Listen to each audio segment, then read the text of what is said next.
Retail investor आज confuse है।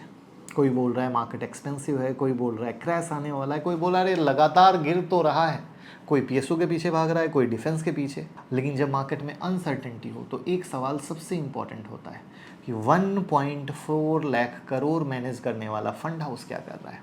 क्योंकि रिटेल इन्वेस्टर बात करता है क्या स्मार्ट मनी कहाँ है। अगर सही में आपको समझना है स्मार्ट मनी कहाँ है तो वहाँ पर पराग पारेख फ्लेक्सी कैप एक अलग लेवल पे काम करता है। और उनका मई 2026 का पोर्टफोलियो चेंज आ चुका है। जो चेंज हुए हैं वो बहुत इंटरेस्टिंग है। एक तरफ आईटीसी में कुछ उन्होंने किया है तो दूसरी तरफ प्राइवेट बैंक में भी किया है।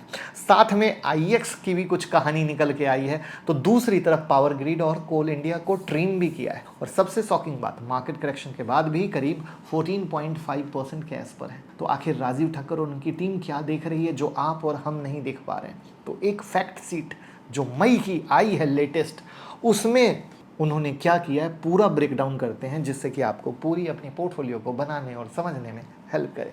लेकिन पहली बार आए हैं तो चैनल को सब्सक्राइब करके बेल आइकॉन हिट कर लीजिएगा और यूट्यूब मेंबरशिप से नहीं जुड़े हैं तो जुड़ जाइए। बहुत सारे हिडन फैक्ट वो देते हैं जो आपको कहीं पता ना चले। तो सबसे पहले आप ये समझ लें कि पराग पारेख कोई नॉर्मल म्यूचुअल फंड नहीं है। ये ना मोमेंटम फंड है ना ट्रेंड चेंजिंग फंड है। ये वैल्यू इन्वेस्टिंग के फिलॉसफी को फॉलो करता है। मतलब जहाँ मार्केट पागल है वहाँ कहते हैं नमस्ते हम शांत हैं, जहाँ मार्केट डरा हुआ है वहाँ ये खरीदते हैं। और इस वजह से इस फंड का ट्रैक रिकॉर्ड बिल्कुल अलग है। अब मई 2026 की फैक्ट शीट अगर देखोगे तो कैश पोजीशन लगभग 14.5% के पास। ध्यान दीजिएगा ये बहुत इंपॉर्टेंट नंबर है क्योंकि मार्केट करेक्शन के बाद भी फंड ने पूरा कैश मार्केट में नहीं लगाया। मतलब अपॉर्चुनिटी मिल रही है लेकिन बहुत सेलेक्टिव है। सेलेक्टिव कैसे, मैंने कुछ कुछ नाम का आपको हिंट दिया था। तो अब सबसे पहले देखेंगे कि सबसे बड़ी बाइंग इनको कहाँ दी। तो सबसे पहले बात करते हैं आईटीसी की। अप्रैल में आईटीसी का वेटेज था 5.43%। मतलब इनके पास उतनी होल्डिंग थी। अभी मई में बढ़कर हो गया 5.84%, यानी लगभग 0.41% का जंप है। अब सुनने में आपको छोटा लग रहा होगा लेकिन जब फंड साइज 1.4 लाख करोड़ का हो तो 0.41% एलोकेशन चेंज भी बहुत बड़ा मायने रखता है। रफली पता कितना हुआ, 550 से 600 करीब का, यानी 550 से 600 करोड़ का भाव का मोटा मोटा एक्सपोजर इंक्रीज हुआ है। तो अब सवाल आता है आईटीसी ही क्यों। अब इससे पहले एक चीज़ बताना कि जब इन्होंने मार्च में कुछ चेंज किया था तो किस एक शेयर को लिया था, उसकी वीडियो मैंने बनाई थी। तो मैं देखूं आप कितने एक्टिव हो, कमेंट में बताना। तो आईटीसी क्यों क्यों, दुनिया तो पागल है एआई पे, दुनिया तो पागल है डिफेंस पे, रेलवे पे, पावर पे, और सब हाई ग्रोथ थीम की बात कर रहे हैं। तो इनको आईटीसी में क्या मोहब्बत आ गई। मोहब्बत का नाम है value investing. Strong cash flow, stable business, reasonable valuation, dividend का सपोर्ट और डाउन साइड का प्रोटेक्शन। यानी फंड हाउस एक्साइटमेंट में नहीं है, वो कहता है भैया अपन को सेफ साइड खेलना है। ये बहुत बड़ा डिफरेंस है दोस्तों। सीखने के लिए मैं ये वीडियो बनाने का मकसद ये आपकी सोच को बदलूं, दिशा को बदलूं, जिससे कि आप समझ पाओ कि रियल इन्वेस्टर स्मार्ट मनी सोचता कैसे। अब आते हैं बैंकिंग सेक्टर पर। यहाँ मुझे सबसे स्ट्रॉन्ग मैसेज मिला जो मैं आपको देना चाहूँगा। आईसीआईसी बैंक 4.92% से बढ़कर 5.11%। कोटक में आ जाओ 4.03% से बढ़कर 4.12%।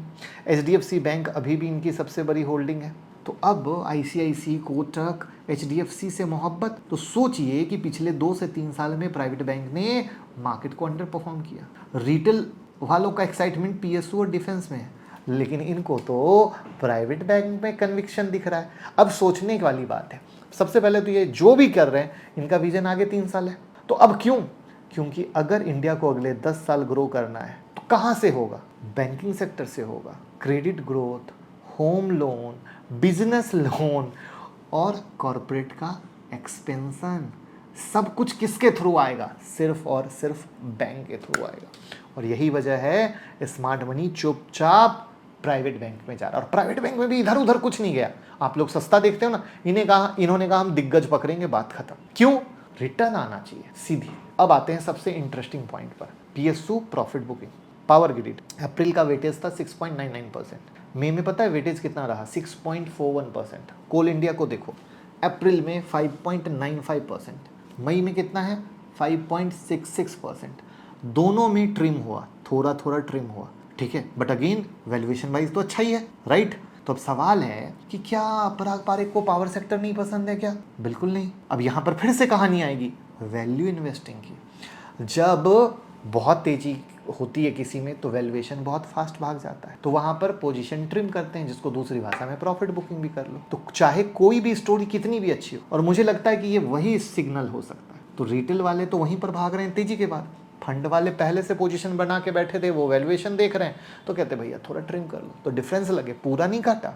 रैली का भी मजा ले रहे हैं, प्रॉफिट का भी मजा ले रहे हैं, और वैल्यूएशन को रिस्पेक्ट करते हैं। अब आते हैं सबसे सीक्रेट मूव पर, आईएक्स। अब आईएक्स यानी इंडियन एनर्जी एक्सचेंज, और पराग पारेख लगातार इसमें हौले हौले पोजीशन ले रहे हैं, और अब ऑनरशिप कंपनी की लगभग 10% के आसपास पहुंच चुकी है। और ये नॉर्मल बात नहीं है। म्यूचुअल फंड हाउस किसी कंपनी में इतना ऑनरशिप तभी लेता है जब कन्विक्शन यहाँ नहीं यहाँ हो, यानी सुपर हाई। यानी आईएक्स कोई ट्रेडिंग पोजीशन नहीं लग रही, ये लॉन्ग टर्म की इन्वेस्टमेंट थेसिस लगती है। और इस वजह से मार्केट पार्टिसिपेंट इस मूव को बहुत क्लोजली वॉच कर रहे हैं, और आपको भी करना चाहिए। और इसीलिए मैंने कहा था कि मैंने जो वो अप्रैल वाली वीडियो बनाई थी उसमें कौन सा ऐसा सिंगल शेयर था जिसमें उन्होंने बहुत तगड़ी पोजीशन ली है, मुझे कमेंट में बताना। अब आते हैं वीडियो के सबसे इंपॉर्टेंट लेसन पे, 14.5% कैश। ये नंबर बहुत कुछ बताता है। फंड मैनेजर मार्केट से डरा हुआ नहीं है, बट फुल्ली बुलिश भी नहीं है। यानी कह रहा है मार्केट गिर रहा है ना, कोई बात नहीं, हमारे पास पैसे, हम पैसे रखेंगे, लेकिन हम अपॉर्चुनिटी देखेंगे। हम हर जगह हर चीज़ नहीं खरीदेंगे, हमको अपॉर्चुनिटी मिलेगी तब खरीदेंगे। इसको बोलते हैं डिसिप्लिन। और आज के डेट में इन्वेस्टर क्या करते हैं, बस रोज ही खरीदना है तो ऑल इन ऑल आउट, कुछ ना बनना है। और सबसे सक्सेसफुल इन्वेस्टिंग में जो सबसे इंपॉर्टेंट आता है, सेलेक्टिव डिप्लॉयमेंट।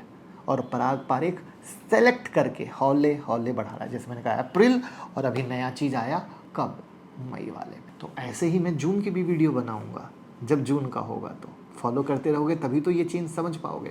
तो यहाँ से 3 बड़े मैसेज मिलते हैं। नंबर 1 आईटीसी यानी quality business. Number 2 private bank पर स्ट्रॉन्ग कन्विक्शन। तीसरा पीएसयू रैली के बाद कहा भैया थोड़ा प्रॉफिट बुक करना तो बनता है, राइट। और सबसे बड़ा लेसन, कैश रखना गलत नहीं होता, गलत तब होता है जब बिना वैल्यूएशन देखे पैसा इन्वेस्ट कर दिया जाए।